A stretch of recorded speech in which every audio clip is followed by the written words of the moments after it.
Once, there was a girl named Dorothy. She lived with her parents in the heart of the great Kansas prairies. One day, Dorothy and her dog Toto were playing inside the house. Suddenly, there appeared a large cyclone that picked the house right up off its foundation with Dorothy and Toto still inside.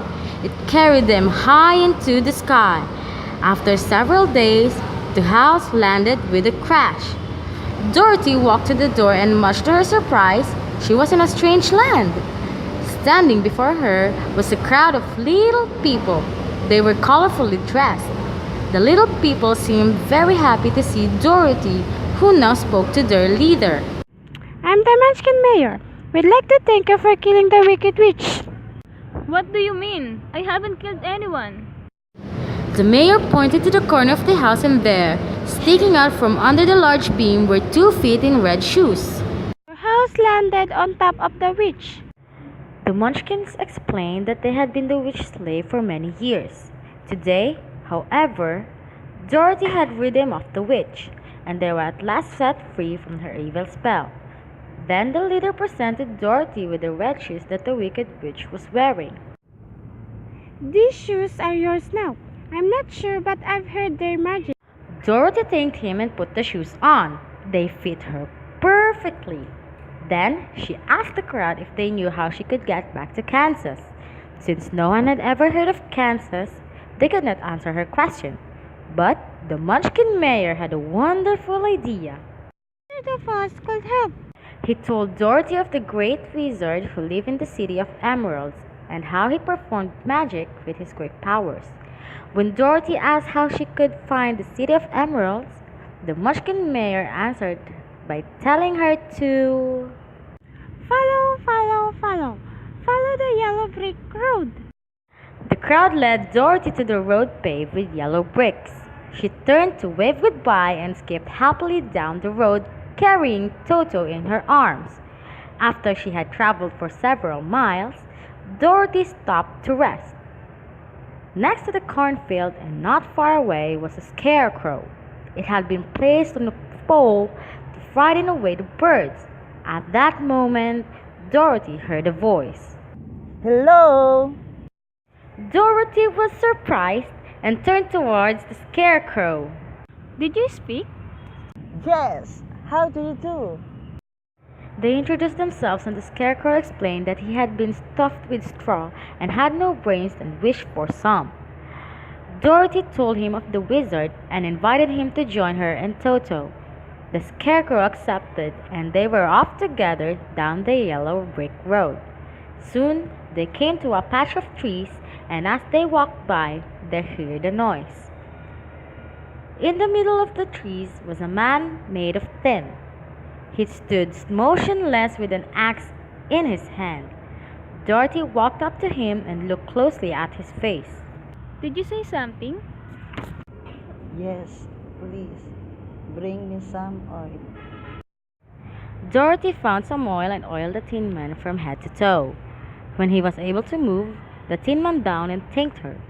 He explained that he had been out chopping down trees some time ago when it suddenly started to rain. Before the Tin Man could get out of the rain, he had rusted so badly he could not move. I'd have stayed here forever if you hadn't come along. Say, what are you doing here? Dorothy told him of the wizard, and the Tin Man was very curious. Do you think the wizard could give me a heart? It was stolen by a teen girl that I once loved. Dorothy and the Scarecrow agreed that it was possible. So, the Tin Man joined them on the trip to see the great Wizard of Oz. They traveled for many miles and finally came to a thickly wooded forest. Suddenly, there was a loud roar from the forest, and the next moment, a fierce lion leaped into the road. With one sweep of his paw, he pushed down the Scarecrow and then jumped on the Tin Man, knocking him over. As the great beast opened his mouth, Dorothy rushed forward and punched the lion right into the nose. You big beast, you ought to be ashamed of yourself. The lion rubbed his nose with his paw. You're nothing but a big coward. I know I'm a coward, but I can't help it. Dorothy couldn't resist feeling sorry for the beast. Please, don't cry. I'm sorry I hit you. I just can't understand how a great lion like you could be a coward. The lion explained that he was born that way and that his entire life he had wished more than anything to have courage so he could be what the other animals expected the king of beasts to be. Dorothy told him of the wizard and how he might be able to give the lion his courage. So, the lion joined them on the journey down the yellow brick road.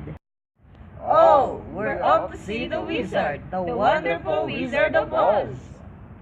At last, they came to Emerald City. It was the most beautiful place that any of them had ever seen. The streets were lined with green marble houses and set with sparkling emeralds. Dorothy and her friends came to the Palace of Oz, home of the great wizard. They walked up to the soldier at the door and asked to see the wizard. He led them to a large round room and they were greeted by a little man dressed in a long green robe. He was seated on a marble throne and nodded his head as he spoke. I am Oz, the great wizard. Why have you come? I want to go back to Kansas. I'd like some brains. I need a heart. I want courage. The wizard solemnly told the four that he could not help them unless they brought him the broomstick of the last evil witch, the Wicked Witch of the West. Then the soldier returned and escorted the group to the front door. There, they asked the soldier how they could find the Wicked Witch of the West. He warned them that all those who attempted to see the Wicked Witch never returned. Finally, the soldier realized his advice would not be followed, so he told the group how to find the Wicked Witch. They thanked him and headed towards the west. They ran as fast as they could, and soon Emerald City was far behind. Dorothy, the lion, and Toto were very tired from running and decided to rest. They lay down on the soft grass, and in no time at all were fast asleep while the Tin Man and Scarecrow stood guard. Now, the Wicked Witch of the West had only one eye, but it was as powerful as a telescope and could see anywhere. She saw Dorothy and her friends and noticed the red shoes on Dorothy. Then she called her slaves, the winged monkeys. Come here, monkeys! Catch the girl and bring her here! I want her magic shoes! The winged monkeys took to the sky. There were so many of them that the sky was darkened as they flew towards Dorothy and her friends. The Tin Man was the first to see them. The winged monkeys! Quick, run and hide! But it was too late. Suddenly, the monkeys were upon them. The lion, the scarecrow, and the Tin Man fought a fierce battle, but it was no use. There were too many monkeys. Finally, the monkeys picked up Dorothy, who was holding Toto in her arms, and flew back to the castle. The Wicked Witch was waiting when they arrived. Grab me those shoes! No, they're mine. The witch had her slaves hold Dorothy while she tried to remove the shoes, but they would not come off. The witch realized that since they were magic shoes, they could only be removed if Dorothy wished them to be. If you don't give me your shoes, I'll kill your dog! The witch reached for Toto, who immediately bit her on the hand. Ouch! You'll pay for this, you bad dog! I'll be back in 1 hour! If you don't give me those shoes, I'll kill your dog! 1 hour passed and the witch returned. She was not aware that the lion, scarecrow, and Tin Man had climbed over the outside wall. Once again, the witch asked for the shoes and Dorothy refused. The witch slaves were about to reach for Toto when the lion sprang through the window with a great roar. The witch pointed at the lion. Grab him! Four of the winged monkeys jumped at the lion, but he knocked them all down with one blow from his paw. The witch grabbed a torch from the wall and was about to set the lion's bushy tail on fire when Dorothy grabbed a pail of water nearby and threw it on the witch. Instantly, the woman gave a loud cry and began to shrink away. Soon, the witch was gone. The creatures of the castle were happy because they were finally set free from the witch's spell. Dorothy spotted the witch's broom on the floor and picked it up. Dorothy and her friends said farewell to the creatures of the castle and then returned to the Wizard of Oz. When they were once again in the great room, the wizard spoke to them. I'm happy to see you. Do you have the witch broom? Yes, great wizard. Not only do we have the broom, we've killed the wicked witch. They were surprised to see the little man climb down from his throne and joyously dance around.